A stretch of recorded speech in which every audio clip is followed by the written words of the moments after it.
Ryan Melcher was Doris Day's only grandson, yet he had not seen her for 14 years. When Doris Day passed away at the age of 97 in 2019, Ryan learned about her death through Facebook just like millions of fans. The beloved star who sang Secret Love had lived a life filled with hidden struggles, family conflicts, financial betrayal, and years of privacy behind the high walls of her Carmel home. Born Doris Mary Ann Kappelhoff on April 3, 1922, in Cincinnati, Ohio, she grew up in a working-class family during the Great Depression. Her father was a music teacher and her mother a homemaker, and despite early hardships, including the loss of a brother before she was born and her parents' divorce, Doris developed a determined spirit. She originally dreamed of becoming a professional dancer, but at 14 her life changed when a devastating car accident shattered her leg. During the long recovery, she discovered her talent for singing, inspired by artists like Ella Fitzgerald. By age 15 she was singing professionally, earning just $5 a night at a small restaurant before catching the attention of bandleader Barney Rapp, who suggested the stage name Doris Day. Her career truly took off when she joined Les Brown's band in 1940 and recorded the classic hit Sentimental Journey, which became an anthem for soldiers returning from World War II. Doris later launched a solo career with Columbia Records, recording the hit It's Magic, and eventually starring in Hollywood films such as Romance on the High Seas, Calamity Jane, and Pillow Talk with Rock Hudson. By the early 1960s, she was one of the most popular and highest-paid stars in America, earning huge box office success and becoming known as the nation's sweetheart. Behind the glamorous image, however, Doris faced deep personal struggles.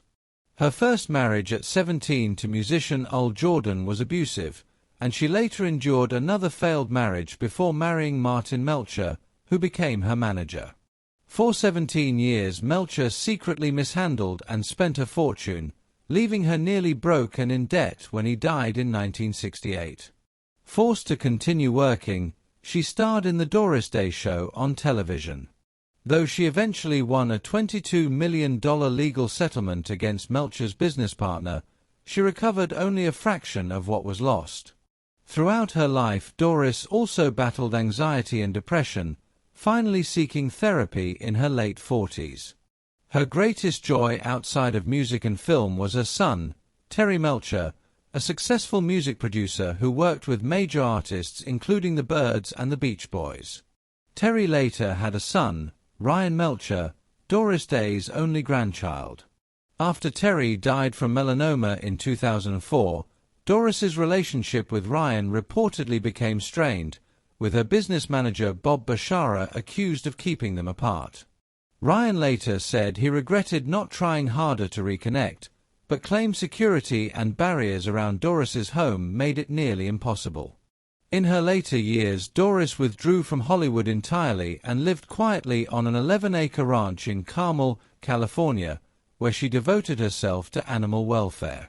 She founded the Doris Day Animal Foundation and even helped create World Spay Day, using her fame to advocate for animals around the world.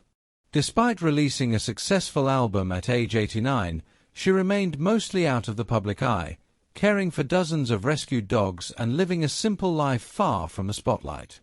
By the time she passed away in 2019, Doris Day had become both a legendary entertainer and a deeply private woman. Her grandson's revelation that he learned of her death through social media highlighted the complicated and sometimes heartbreaking family story behind the image of the cheerful star millions of fans thought they knew.